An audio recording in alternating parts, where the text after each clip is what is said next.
Pakistan cricket team की white ball format की कप्तानी से रेजिग्नेशन देने वाले बाबर आजम, जिनके ऊपर उनके तनकीद करने वाले हमेशा यह कहते थे कि बाबर आजम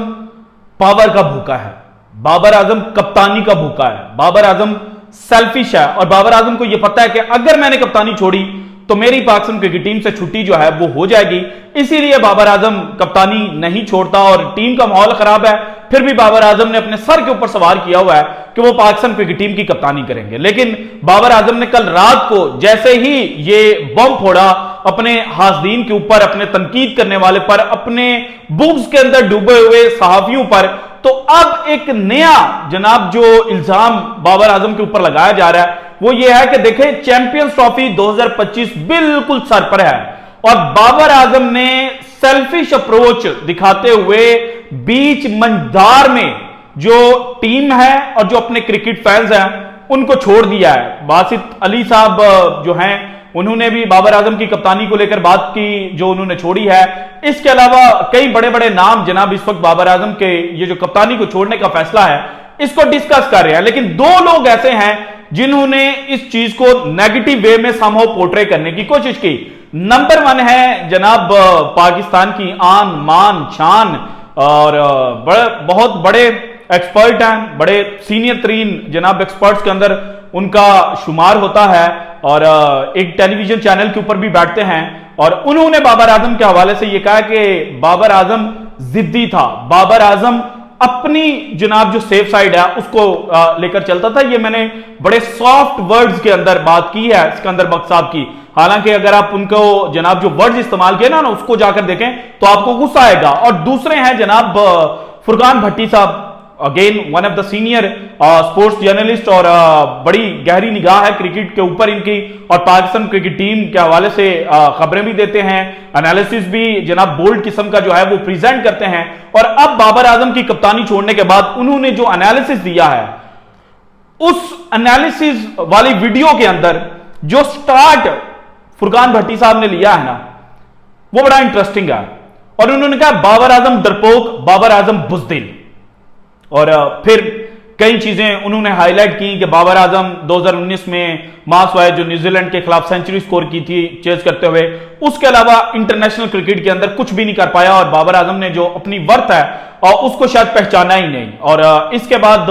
3 मैचेस के बारे में जो जनाब फुरकान भट्टी साहब है उन्होंने कैटेगोरिकली बात की और इन 3 मैचेस में से एक मैच जो पाकिस्तान ने जनाब यूएसए के साथ वर्ल्ड कप 2024 में खेला था और उसके सुपर ओवर में बाबर आजम बैटिंग करने के लिए नहीं आए थे बल्कि फखर जमान और इफ्तिखार अहमद जो हैं उन्हें बैटिंग करने के लिए भेजा गया था। तो भट्टी साहब ने यह कहा है कि जनाब बाबर आजम को वहां पर लीड फ्रॉम द फ्रंट करना चाहिए था और हम सब के मुंह पर चपेड़े मारनी चाहिए थी अपनी 4 कवर ड्राइव्स के साथ। और कवर ड्राइव्स अगर बाबर आजम वहां पर खेल जाते तो पाकिस्तान वो मैच जीत जाता और हम सब खामोश हो जाते। लेकिन भट्टी साहब शायद भूल गए हैं कि सुपर ओवर की गेम डिफरेंट होती है और अगर पाकिस्तान की जो T20 क्रिकेट के अंदर सुपर ओवर पाकिस्तान ने खेले हैं ना उनको देखा जाए, तारीख में 3 दफा पाकिस्तान ने सुपर ओवर खेला है। पहली दफा पाकिस्तान वर्सेस ऑस्ट्रेलिया गालिबन 2012 में यह मैच जो था वो सुपर ओवर के अंदर गया था और सुपर ओवर के अंदर बैटिंग करने के लिए जो लड़के आए थे ना वो इमरान नजीर नहीं था जो उस मैच के अंदर एज एन ओपनर खेल रहा था, यहां पर मोहम्मद हफीज नहीं थे जो पाकिस्तान क्रिकेट टीम के उस वक्त कप्तान थे, बल्कि अब्दुल रजाक और उमर अकमल जो हैं उनको ऑस्ट्रेलिया के खिलाफ जनाब बैटिंग करने के लिए भेजा गया था। सेकंड जो पाकिस्तान का T20 क्रिकेट के अंदर सुपर ओवर खेला गया वो गेस्ट इंग्लैंड था और अगेन इस मैच के अंदर पाकिस्तान की जो ओपनिंग जोड़ी थी वो अहमद शहजाद और रिफतुल्लाह जिनका ताल्लुक केपी से था और पाकिस्तान के लिए उनको डेब्यू करने का मौका मिला, वो ओपनर थे। लेकिन सुपर ओवर के अंदर बैटिंग करने के लिए कौन आया? Again Umar Akmal plus Shahid Khan Afridi. So भाईजान लाजमी नहीं है कि जो ओपनिंग कर रहा है T20 क्रिकेट के अंदर वहीं सुपर ओवर खेलने के लिए आया और पाकिस्तान ने सुपर ओवर के लिए जो अपने बैग के अंदर सबसे तगड़े हार्ड हिटर जिनको पाकिस्तानी क्रिकेट फैन समझते हैं उनको भेजा था। इफ्तिखार अहमद जो है वो ऑफसाइड पे उस तरह से शॉट्स नहीं खेल पाए थे। और इसके अलावा आपने जिक्र किया अफगानिस्तान वाले मैच का, तो एक बात जो क्रिकेट एक्सपर्ट्स करते हैं चाहे वो कोविड के बाद वाले हों या कोविड से पहले वाले, वो हमेशा कहते हैं कि जब भी अपसेट होता है उसमें जो बैटिंग का कसूर होता है ना, वो बड़ा लिमिटेड सा होता है और ज्यादा कसूर बॉलिंग का होता है कि उस दिन बॉलिंग डिपार्टमेंट जो है वो बेहतर परफॉर्मेंस नहीं दिखा पाया। और मुझे याद है जब अफगानिस्तान के खिलाफ पहला ओडीआई मैच पाकिस्तान ने 2023 में हबनटूटा में खेला था, तो बड़े छोटे स्कोर के ऊपर पाकिस्तान टीम ऑल आउट हो गई थी और वहां पर विक्रांत गुप्ता साहब ने यह बात की थी कि जनाब अब जो अफगानिस्तान है ना, उसका असल इम्तिहान शुरू होगा कि जनाब बॉलिंग करते हुए 10 अच्छी गेंदें आपने डाल दी, आपने दूसरी टीम को पकड़ लिया, लेकिन बैटिंग करते हुए जो ऑपोजिशन की बॉलिंग लाइनअप होती है, जो एक्सपीरियंस होती है, वो छोटी टीमों को हिलने नहीं देती। लेकिन हुआ क्या कि चेन्नई का स्टेडियम, जिसकी विकेट के बारे में जब टॉस हो रहा था और उसके बाद जनाब एनालिसिस दिया गया था पिच रिपोर्ट पर, तो कहा गया था कि it is a black soil wicket. और ब्लैक सॉइल विकेट का मतलब यह था कि जो इंडिया वर्सेस ऑस्ट्रेलिया मैच खेला गया था, उससे भी ये जनाब सुस्त विकेट थी, उससे भी कम विकेट थी जहां पर बैट्समैनों को सपोर्ट मिलेगी। लेकिन फिर भी बाबर आजम ने लीड फ्रॉम द फ्रंट किया, 70 ऑड रन स्कोर किए, पाकिस्तान ने 282 रन जो हैं वो खड़े किए। लेकिन बाद में हमारी जो बड़े बड़े नाम है बॉलिंग लाइनअप के अंदर, वो उस टारगेट को डिफेंड नहीं कर पाए थे और पाकिस्तान वो मैच हार गया। अफगानिस्तान ने टारगेट अचीव किया और ऐसे अचीव किया जैसे लग ही नहीं रहा था कि जनाब ये वो अफगानिस्तान की टीम है जो ओडीआई क्रिकेट में आज तक पाकिस्तान से नहीं खेली, और ये वो अफगानिस्तान की क्रिकेट टीम है जिसको क्रिकेट पाकिस्तान ने सिखाई है। जो पाकिस्तान अगेंस्ट अफगानिस्तान हारा था वर्ल्ड कप 2023 में, उसमें कसूरवार Babar Azam as a batsman नहीं थे, बल्कि आपके बॉलर विकेट नहीं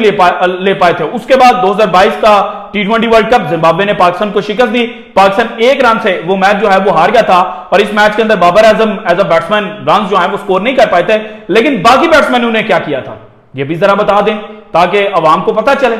अब जनाब सारा जो मसले हैं उनका कसूरवार क्या देना कि जनाब बाबर आजम है, पाकिस्तान क्रिकेट में जो कुछ भी हुआ उसके पीछे बाबर आजम है, तो भाईजान ये जरा आप नाइंसाफी कर रहे हैं। और इसके अलावा आपने कुछ एग्जांपल्स कोट की और कहा कि जनाब कुमार संगकारा, ब्रायन लारा, इंजमामुल हक और बाकी जो लेजेंड्स ऑफ द गेम हैं,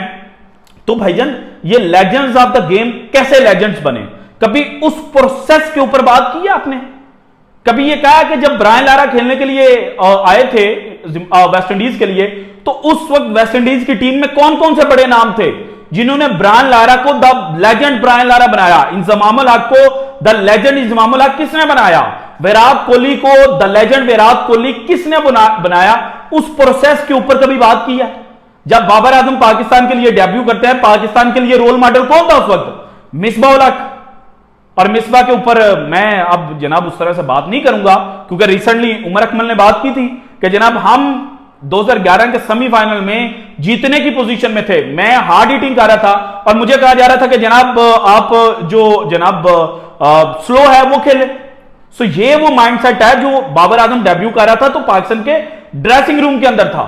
और एमएस धोनी ने जो कैरियर की उसकी अचीवमेंट्स हैं, जो भारत को उसने ट्रॉफीज जीतवाई हैं, उसके बारे में भारतीय क्रिकेट एक्सपर्ट्स की ये सिर्फ राय नहीं है बल्कि उनका ये दावा है और सबका इस एक पॉइंट पर मुत्तफिक होना ये शो कर रहा है कि जनाब द लेजेंड एमएस धोनी जिसने भारत को दुनिया क्रिकेट के अंदर ट्रॉफीज जीतवाई थी, उसको पकी पकाई खीर मिली थी। द लेजेंड दादा सौरव गंगुली, ये प्री कोविड वालों को ही पता होगा कि जो गंगुली हैं उनको दादा क्यों कहा जाता है। सो वो दादा टेम्परामेंट और टून सेट करके गया हुआ था इंडियन क्रिकेट की, और उस पकी पकाई देह के ऊपर बैठे थे एमएस धोनी। और बाद में उन्होंने जनाब वहीं पे सिर्फ स्टे नहीं किया बल्कि उन्होंने भी प्लेयर डेवलपमेंट की, और इंडिया के आईपीएल ने प्लेयर डेवलपमेंट के अंदर कितना किरदार अदा किया, इसकी छोटी सी एग्जांपल आप ले लें। वर्ल्ड कप 2024 फाइनल, भारत के जनाब जो Virat Kohli run chasing machine और उसके अलावा जनरेशन टैलेंट है, उन्होंने जो 50 स्कोर की थी वो 48 गेंदों के ऊपर स्कोर की थी। लेकिन भारत का जो रन रेट है वो 6 को टच नहीं कर रहा था बल्कि वो मोर देन 7 का था। उसके पीछे रीजन क्या थी कि अक्षर पटेल आए, उन्होंने मारा, इसके अलावा जनाब शिवम दुबे आए, उन्होंने मारा। अगर शिवम दुबे, अक्षर पटेल फेल हो जाते और जिस पेस के साथ विराट कोहली खेल रहे थे उसी पेस के साथ वो 50 स्कोर करते तो क्या हो जाता बाद में?